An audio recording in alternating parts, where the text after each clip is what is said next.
Sveiki, te Katrīna Rune, un šis ir podcasts Manas tavas patiesības pārdomas.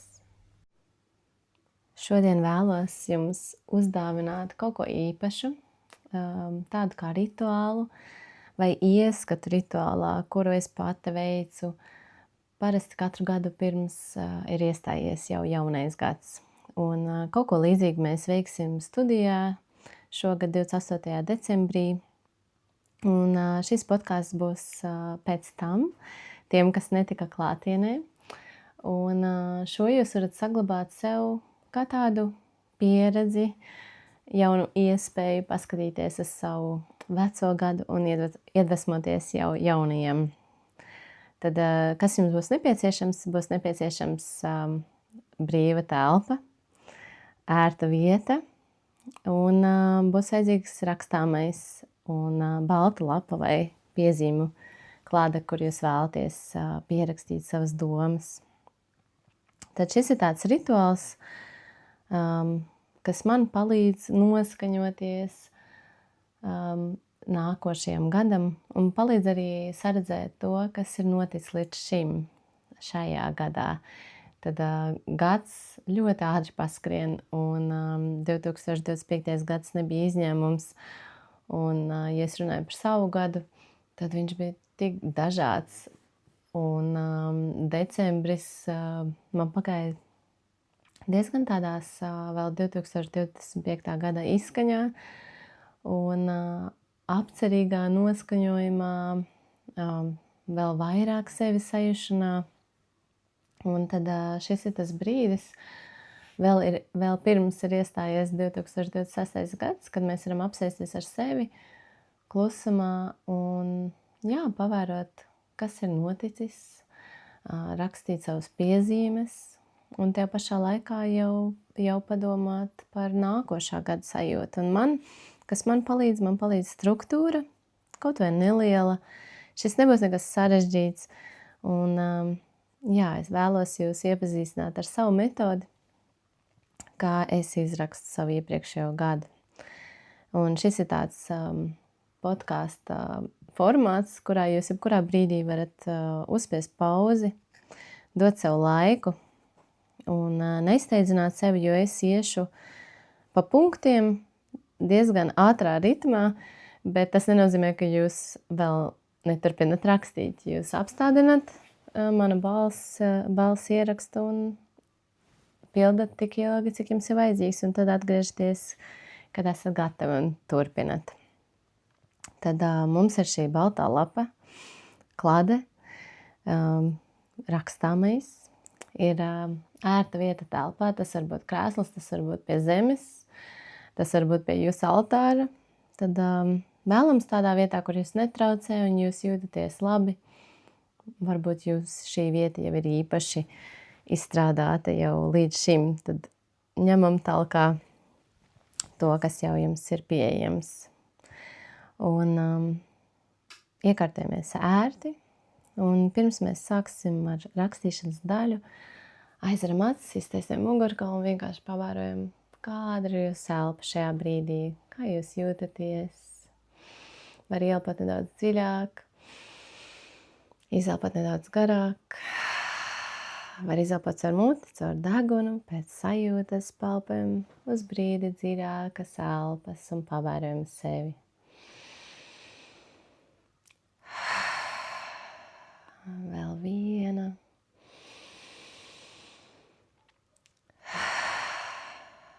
Tad pievēršam uzmanību. Kā jūtas jūsu sirds centrs? Varbūt ir kas tāds, ko jūsu sirds vēlas jums pateikt šajā brīdī. Lai kas tas būtu, vienkārši pavērojam sevi, nenosodam, pieņemam. Un arī šī rituāla laikā nenosodam sevi, esam atvērti, pieņemoši un visu veicam caur mīlestības enerģiju. Tad esam mazliet sazemējušies, sajutuši sevi. Varam paņemt šo lapu un uzrakstīt pirmos vārdus. Un pirmais vārds, cipari ir 2025. Tad mēs rakstīsim par šo gadu. Izrakstīsim svarīgākās tēmas Un man palīdz, kad es nepieķeros detaļām, izrakstu to, kas nāk, tas pirmais impulss, un jums vienmēr ir iespēja atgriezties, ja atceraties vēl kaut ko, pierakstīt klāt. Bet jā, ja varam, tad tīri sajūtam šo jautājumu un rakstam tas, kas nāk, tas pirmais impulss, kas nāk tajā brīdī, lai neveidojas tā, ka mēs uzrakstam un pēc tam sev pārmetam. Neviens to nelasīs, tas ir tikai priekš jums. Jūs varat arī šo lapu pēc tam sadedzināt, ja būs tāda sajūta. Tad 2025. Sāksim ar pirmo tēmu. Tad šī lapas puse būs šim gadam, un pirmā tēma ir tuvākie cilvēki. Tad aprakstam, uzskaitam savus tuvākos cilvēkus, ja prasās, var pakomentēt. Tie var būt arī tādi nozīmīgi cilvēki, kas vairs nav jums blakus, tādi garāmējoši cilvēki, bet kas jums ir atstājuši kaut kādu nospiedumu tieši šajā gadā. Labu, sliktu, tas ir jūsu ziņā, bez nosodījuma. Tādi cilvēki, kas jums palikuši atmiņā. Un, protams, šie tuvie, sirsnīgie cilvēki, kas ir ar jums. Tad es jums dodu laiku, bet ja vajag ilgāk, mēs varam uztaisīt pauzi un tad atgriezties, kad jūs vēlaties.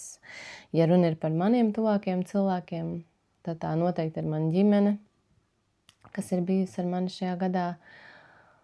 Un kas ir pārsteidzoši, tad šogad noslēdzu savu gadu novembra beigās ar savu jubilejas svinībām. Un manā jubilejā bija tie mani tuvākie draugi, mans tuvākās draudzenes. Un man bija ļoti skaista kakao ceremonija ar savām tuvākajām draudzenēm. Ļoti sirsnīga, ļoti atbalstoša, ļoti atvērta. Un tad šīs ceremonijas laikā es tā tiešām no sirds paskatījos apkārt, cik man daudz jauku sirds siltu draugu ir manas tuvākās draudzenes. Un tad šīs ir tās meitenes, kas ir ar mani bijušas visu šo gadu, katra ar savu enerģiju, katra ar savu asociāciju, ar savu notikumu. Un, jā, bet tas nav stāsts tikai par tuvākiem draugiem, bet tā arī man ir apkārt arī tādi cilvēki, kas man vienkārši ir bijuši apkārt, bijuši blakus kādā konkrētā brīdī vai ik pa laikam atgriežies manā 2025. gadā. Un katram šim cilvēkam, jā, ir savs stāsts. Man pat stāsts arī ir par vienu sievieti, kas ir atgriezusies pie manis pēc ilgāka laika. Un mēs neesam sirdsdraudzenes, bet vienkārši tā kā labas paziņas.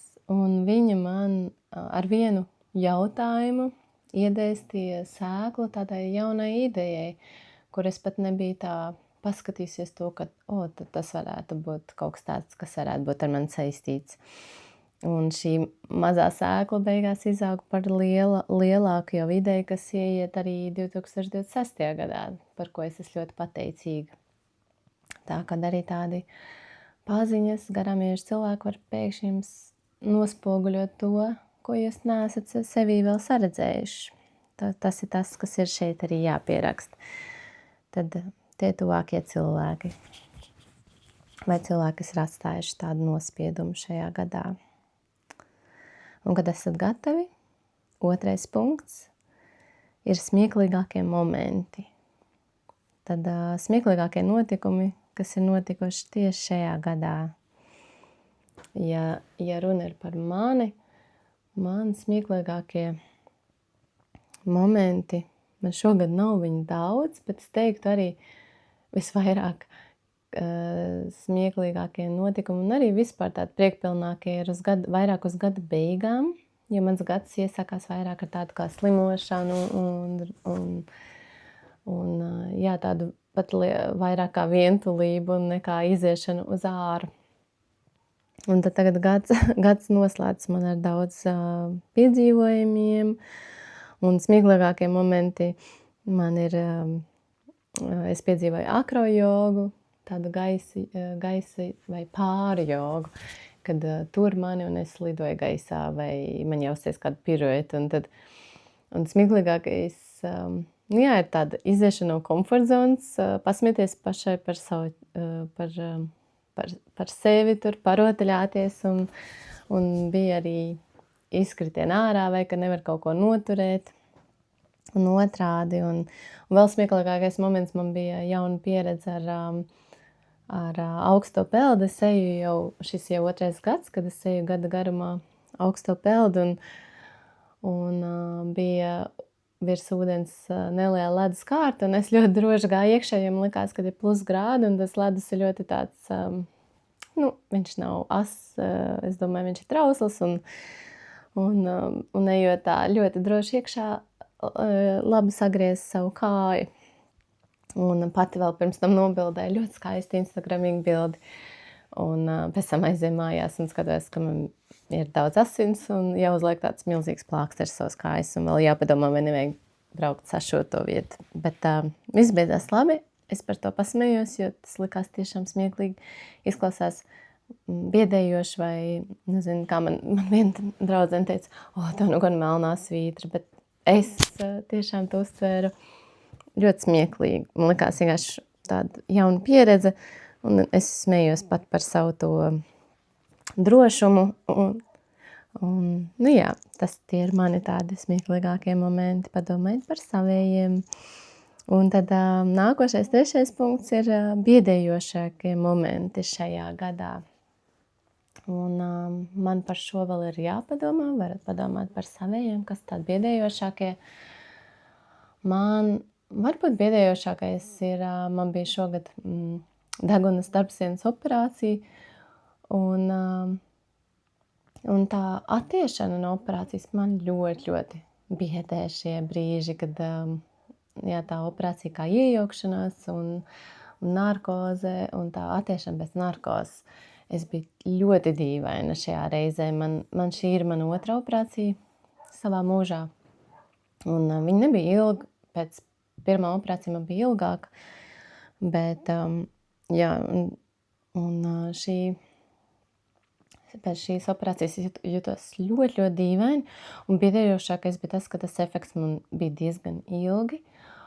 Un man biedēja tas, kāda es paliku pret saviem tuvākiem cilvēkiem. Es paliku tāda ļoti, ļoti tādā, acīm redzot, man tas nepatika pašai tas stāvoklis, un tad es varēju būt ļoti tāda riebīga vai nepatīkama, bet tā kā, ka es sevi vispār nekontrolēju, tad man nāca tiešām tāds dusmas uz visu sev apkārt, bet tas bija tāds, man liekas, jā, dusmas pašai uz sevi par to stāvokli, ka es esmu tādā, bet tas tāds biedējošākais. Un noteikti, ka ir kaut kas arī saistīts ar bērniem un bērnu veselību. Man biedē vienmēr aizrīšanās, bet tie ir tādi mirkļi, kas nobiedē, bet diezgan ātri liek attiet, vai ne?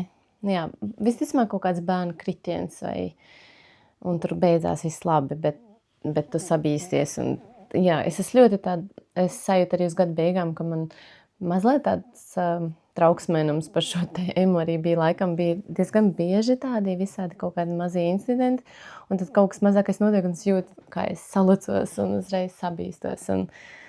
Un šo es cenšos laist vaļā, vienkārši uzticēties dzīvei un uzticēties, kad tāpat es to nevaru ietekmēt, vai ne, un tās epizodes būs, un ir un būs. Un censies vairot sevī to mieru un tādu emocionālo stabilitāti. Jā. Nākamais punkts, 4. mums ir satraucošākie momenti. Tad satraucošākie vairāk tādā pozitīvā nozīmē, kas ir tā pozitīvi satricinājuši mūs šajā gadā. Vai kāds tāds piedzīvojums. Un jā, satraucošākie momenti. Jā, varbūt tāda, kad jūs esat izgājuši no komforta zonas. Tas var būt saistīts arī mazliet ar bailēm, bet pēc tam ir ļoti patīkama sajūta. Jā, ja biedējošais ir ar kaut kādu tādu negatīvāku piesitienu, tad satraucošākie momenti ir vairāk, ka tu satraucies un pēc tam, tas bija tā vērts, vai ne? Jā, kas tas varētu būt manā dzīvē šajā gadā? satraucošākie momenti. Labs jautājums, jā. Varbūt arī tāpat akrojoga, gan kā smieklīgākais moments, gan arī satraucošākais, jo tā bija ļoti liela iziešana no komforta zonas un sevis pārvarēšana. Un tur mijās tā smiekli par sevi un mazliet arī bailes, bet ar tādu pozitīvu piesitienu. Un vēl satraucošākie momenti man notika nesen, jau uz gada beigām tagad, kad es sajūtu sevī vēlmi atgriezt šo pareizo peldēšanu vai peldēšanu ar brillēm, ar ūdens brillēm un ar peldcepuri. Es, kad biju mazāka, es ļoti labi peldēju, un man bija arī iespēja tur turpināt šo peldēšanu. Bet mums ģimenē nebija tāda apstākļa, un man nevarēja izvedāt. Un tā arī tā noplaka tā peldēšana, un, vai peldēšana kā kaut kas vairāk kā vienkārši prieks par vasaru un tāda nopietnā peldēšana baseinā un pareizā peldēšana.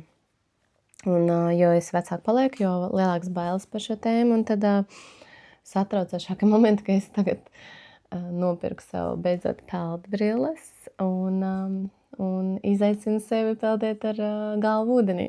Tas varbūt dažiem liekas ļoti smieklīgi, bet tas man ir ļoti satraucoši, bet tā pašā laikā ļoti iedod lielu gandarījumu, ka es pārkāpu sev pāri un daru to. Un nākamais jau solis man būs noteikti treneris.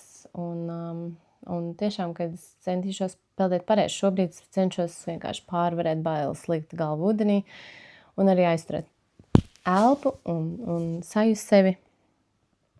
Jā, tas ir satraucošākais moments priekš manis, un man tas izdevās. Pirmie soļi jau ir. Un ticu, ka tikai iešu vēl uz priekšu, un noteikti vēl būs satraucoši momenti ar šo tēmu, jo tur jau var iet tālāk un tālāk, mācīties. Un tas mērķis ir tiešām peldēt tā pārliecinoši un pareizi. Un nākamais 5. punkts mums ir jaukākie pārsteigumi vai dāvanas, kas jums ir bijuši šajā gadā. Kas ir tāds piedzīvots no mīļajiem? Dāvana vai pārsteigums? Tad manā gadījumā,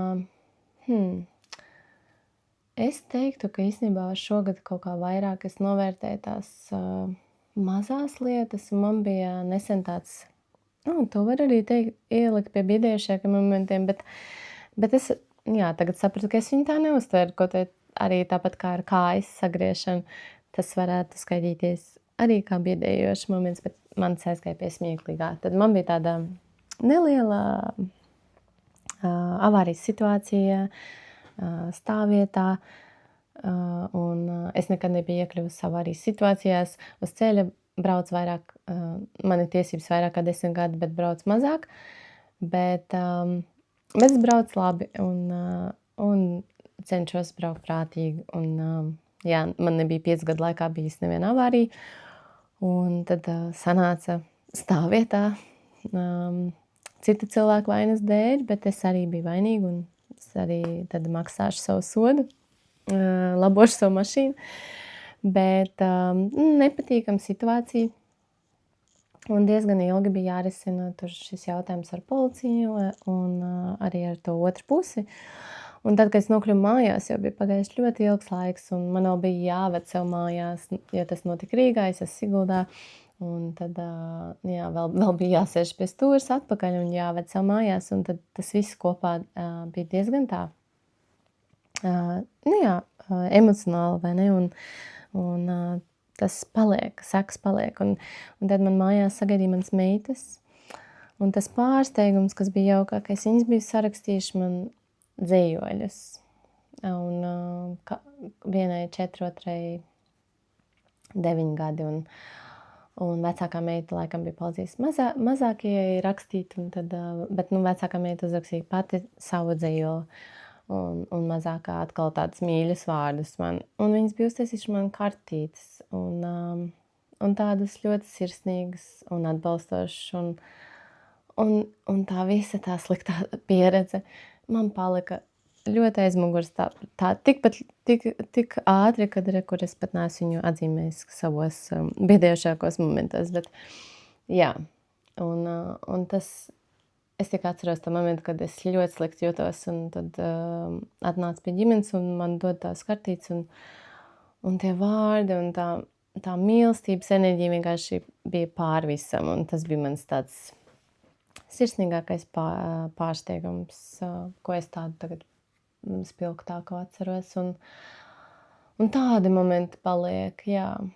Un es teiktu arī, ja par dāvanām runājam, tad mana dzimšanas diena, katra tā dāvaniņa, ko manas draudzenes bija man sagādājuši šogad, man likās vienkārši tā kā, ka viņas mani pazīst un saprot un zina. Katra tā dāvana bija pārdomāta un īpaši man, un tas nebija par dāvanas vērtību, bet vairāk par to sajūtu, un cik precīzi katra no viņām mani saprot un zina, un tā dāvana bija no sirds tiešām pārdomāta. Un tad man tā dāvana sajūta ir palikusi manī. Jā. Nākamā tēma mums ir ceļojumi un izbraukumi. Ar ko asociējas šīs gads? Ceļojumi un izbraukumi. Tad man tādi izbraukumi asociējas ar pārgājieniem ar ģimeni, vairāk pie jūras, vairāk pie ūdeņiem.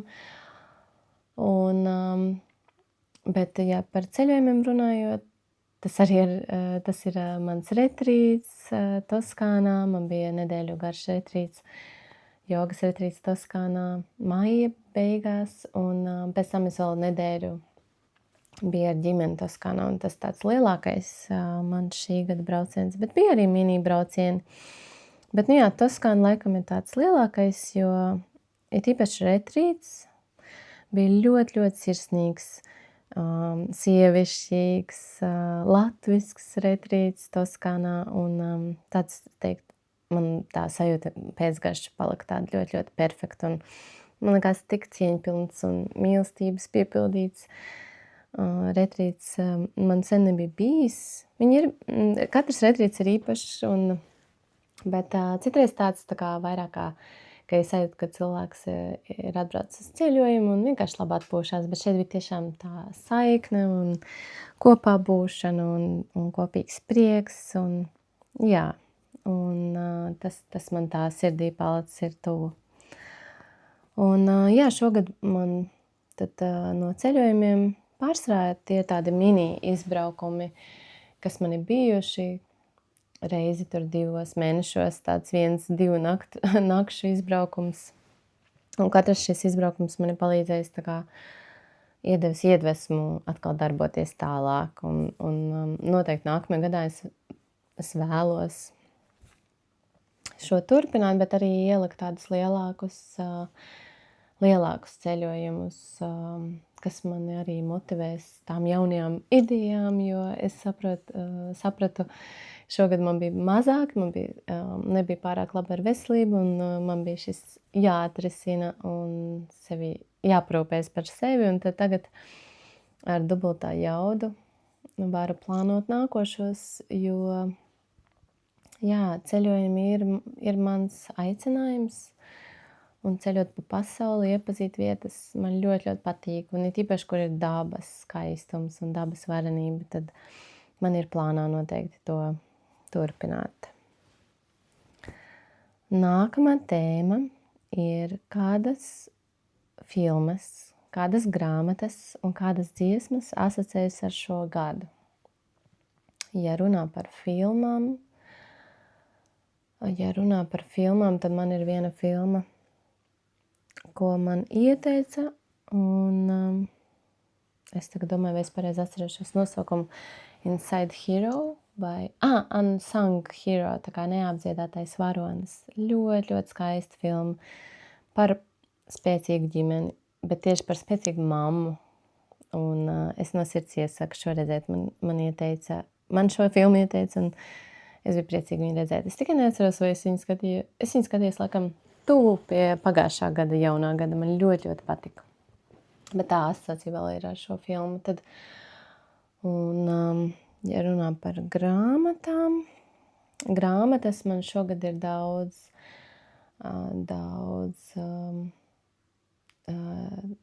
man turpinās Jura Rubeņa grāmatas noteikti, bet man šogad atnāca krimināla literatūra vai tādi psiholoģiski trilleri, un man ļoti patika Sarkanā karaliene grāmata, es gaidu nākamās daļas. Un es sapratu, ka es biju visu laiku lasījis tādas gudrās grāmatas, un tad man bija pa daudz, un tad man prasījās tādu mazliet kaut kādu aizraujošu to stāstu, un tad vēl atceros Klusie kaimiņas izlasīju un Kovaļovas grāmatu. Tas bija foršs tāds brīdis. Man prasījās vieglāk literatūru, kas ievelk iekšā, un es priecājos, ka es tā kā ļāvos tam impulsam. Man vispār patīk lasīt grāmatas, tādēļ es lasu daudz.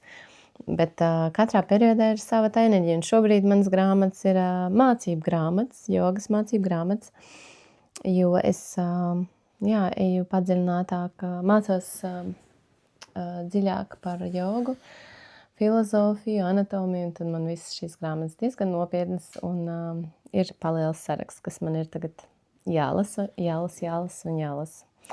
Un ja par dziesmām runājot, tad dziesmas šis gads man asociējas ar tādu divas galības. Man ir sajūta mūzika, man tāda grupa, kas man ir iepatikusies, saucās Sausi Eliot, ko es klausos, kas man dod tādu sajūtu, iedvesmu.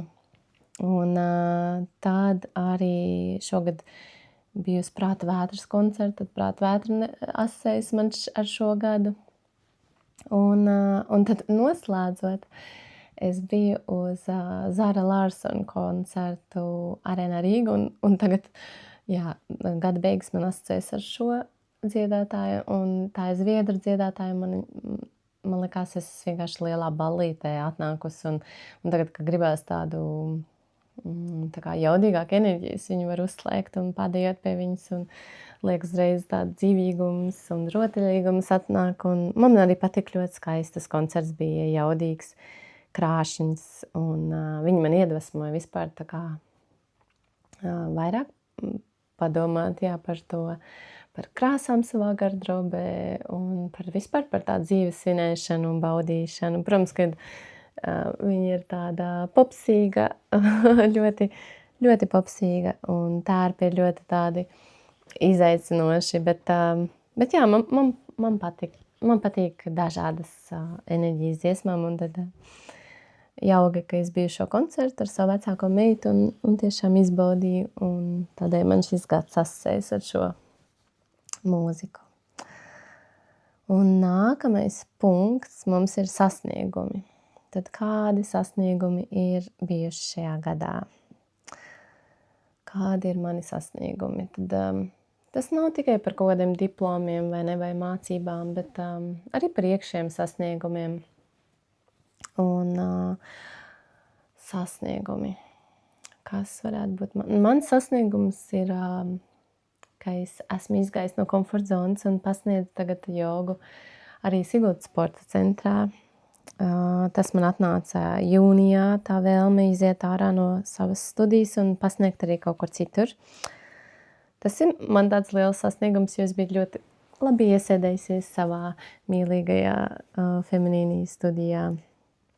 Un vēl joprojām es teiktu, tas ir viens no maniem sasniegumiem, plus vēl pastrādāt ar citu veidu klientiem, jo studijā mēs jau es piesaistu līdzīgas enerģijas cilvēkus, un tad sporta centrā atkal tur ir citādāk cilvēki, un es priecājos pa katru mazo tādu uzvaru, ja es varu kādu iedvesmot, parūpēties par emocionālo vai fizisko veselību, un tas tāds labs. Tad otrs sasniegums, es šogad piedalījos divos granta pasākumos. Viens bija māmiņu inkubators, un otrs bija Seibankas granta pasākums. Nevinēju galveno balvu, bet ko es ieguvu ļoti lielsku pieredzi. Un arī es tiešām izveidoju ļoti labu prezentāciju. Un tajā lielajā grantā Seibankas tur es izveidoju arī ļoti labu biznesa plānu. Un man abi šie konkursi iedeva tādu lielu iedvesmu veidot ko jaunu. Un tādu kā šos dokumentus un šo konkursu uzskatu kā sasniegumu pats sev, ka es atkal esmu izgājis no komforta zonas un esmu centusies pārdot savu ideju. Un tā ir lieliska pieredze. Tas nekas, ka man nav rezultātā tās naudas summa, bet rezultātā es esmu pakustinājis kaut kādas savas idejas uz priekšu. Un kāda ideja arī iet arī jaunajā gadā. Un tas ir mans tāds liels sasniegums. Un vēl sasniegums ir arī tas, kad es uzsāku šīs jogas akreditācijas celšanas mācības, kurām es ilgi briedu, un es esmu ļoti pateicīga, kad es spēru šo soli, vienkārši jāturpina mācīties, lai varētu īstenot lielākas idejas un vairāk arī dot citiem. Un nākamais punkts, es domāju, iet roku rokā arī ar sasniegumiem un saucās, ko esmu iemācījusies vai iemācījies tad šajā gadā, kas ir tāds, ko es esmu iemācījies. Un, ja par mani runājot, es esmu iemācījusies akrojogu, vismaz akrojogas pamatus. Tas ir jauna, jauka pieredze. Un tad nākamais esmu sadraudzējusies ar ūdeni un ūdens elementu vēl vairāk. Un tagad ar tām brillēm es mācos pārvarēt bailes, likt galvu ūdenī un vienkārši rotaļājos ar šo elementu, un man tas ir daudz. Un vēl es esmu iemācījusies vairāk rūpēties par sevi un likt sev kā prioritāti noteikti šajā gadā. Jo visas manas saslimšanas, man bija 3 tādas dziļākas saslimšanas, nevarēju atveseļoties un visu laiku kritu uz vienu tā pašu grābekļa.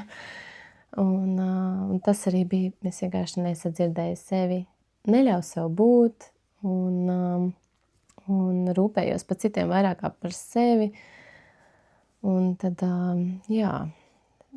uz gada izskaņu es esmu iemācījusies, vairāk likt sev par prioritāti, vairāk sev sadzirdēt, vairāk parūpēties un jūtu, ka esmu iemācījusies sevi sadzirdēt. Un tas palīdz ikdienā. Protams, tas vēl viss ir procesā, bet šis jau ir daudz, ir citādāk, kā bija pirms gada. Un tas viss, ko mēs tagad rakstam, pārdomājam, ar ko mēs noslēdzam šī gada izrakstīšanas pasākumu vai šo lapu, kuru mēs rakstam, vai lapas, tad mums ir jāpasaka viens vārds, kas raksturo šo gadu. Kā jums liekas, kā mēs varētu nosaukt katrs savu 2025. gadu? Tad, ja varam, ja nāk 2 vārdi, rakstam 2, bet viens vārds, kas raksturo tieši šo gadu. Un es teiktu, man šis gads ir komunikācija vai kopā būšana. Nē, komunikācija ir mans vārds, jo man ļoti daudz ir šī tēma gājis pa šo gadu, sākot ar komunikāciju ar sevi, bet ļoti daudz ar citiem, ar tuvākajiem, ar kolēģiem. Un, vai arī varētu šo gadu nosaukt kā prioritātes. Varbūt prioritāte. Man vēl jāpadomā, tas nav tik vienkārši, vai ne? Es mēdzu arī uzrakstīt 2 vārdus un tad paskatīties vēlreiz pēc brīža. Un kurš vārds ir tas, kas visvairāk raksturo, tad to es apvelku. Un tas ir tas, ko es vēlējos, lai es uzrakstītu par šo 2025. gadu. Bet mums ir vajadzētu vēl lapu vai atstāt vietu 2026. gadam. Mēs nerakstīsim tur tik daudz, drīzāk kā tādu sajūtas radīšanu nākošajam. Tad mēs varam uzrakstīt nosaukumu 2026. Un tad sāksim aprakstīt nākošo gadu tikai pāris teikumos, pāris vārdos, lai jau noskaņotos jaunajam. Un pirmais punkts ir, kas tev ir blakus. Vai arī var rakstīt, kas man ir blakus, un uzskaitīt, kādi cilvēki, kādi dzīvnieki, kas mums ir blakus 2026. gadā.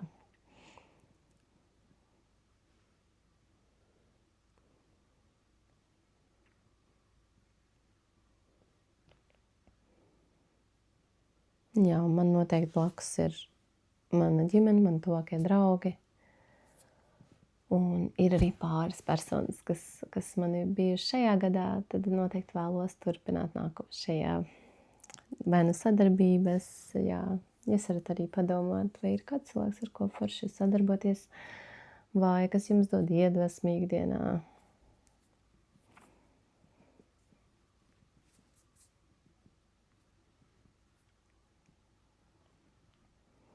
Un otrais jautājums ir, kā tu vēlies justies, vai arī var rakstīt tagadnes formā, kā tu jūties.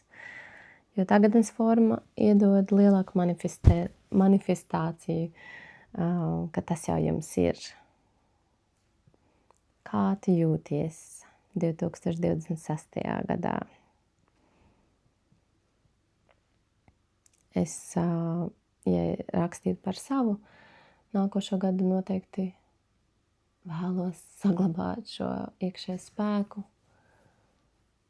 sevis mīlestību, cieņu un tādu sievišķīgu maigumu, lai nav tas saspringums, nav tā kontrole, ka ir vairāk ļaušanās.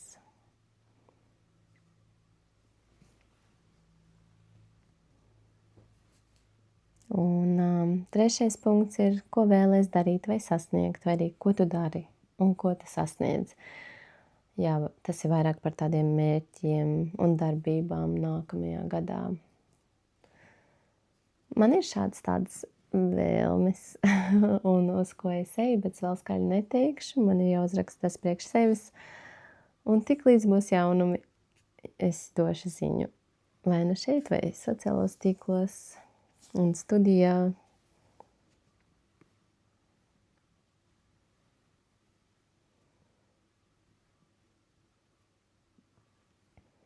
Un tas ir tas galvenais par nākošo gadu. Un ja jūs varat, padomājiet vienu vārdu, kas varētu apzīmēt nākošo gadu. Tad kas tas varētu būt par vārdu? Vai frāzi? Vai divi vārdi, kas jums nāk par nākamo gadu? Man tas varētu būt, šeit man jāpadomā. Tas nav tik vienkārši, vēl pa nākošo, vēl šis gads vēl iet, vai ne? Dažas dienas, bet tas vārds ir svarīgs. Ja nenāk uzreiz, man ar šobrīd nenāk, tad var uzrakstīt variantus, un tad vienkārši vēlāk apsēsties, pastīties un apvilkt to, kas visprecīzāk atbilst tai sajūtai. Es teiktu, man nākamais gads laikam ir iespēja gads, vai es jūtu, ka tas, ko es esmu iesākuši šajā gadā, tam ir jānoslēdz nākošajā ar kaut kādu tādu jaunu, ar jaunām iespējām, ar jaunu piedāvājumu. Tad es vēlētos, lai tas ir tas. Un tad pēdējais, ka mēs rakstām zem visu, ko esam uzrakstījuši, ir novēlējums šajā brīdī. Kas ir tas, ko jūs vēlētos sev novēlēt? Ieejot šajā nākamajā gadā vai gada izskaņā, kas jums būtu visvairāk nepieciešams? Es novēlētu sev un jums, lai jums blakus ir jūsu cilvēki, kas jūs iedvesmo un ceļ. Un lai prioritāte ir rūpes par sevi un dziļa mīlestība. Un, kad esat uzrakstījuši savu novēlējumu, jūs varat parakstīties, uzrakstīt datumu un saglabāt šo lapu, sadedzināt, kā jūs vēlaties. Bet šī enerģija jau ir, mēs jau viņu esam vairojuši, viņa ir klātesoša, tādēļ tam vairs jau nav nozīme, tas ir vairāk par to savu tādu iekšēju atbrīvošanos un noskaņošanos un jaunas enerģijas vairošanu.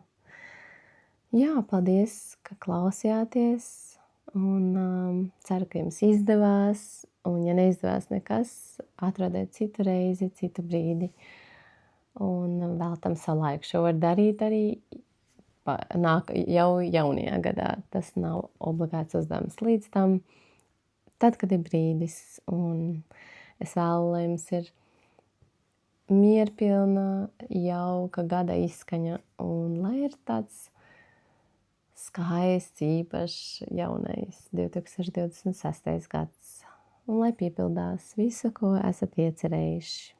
Paldies, ka klausījāties. Uz tikšanos!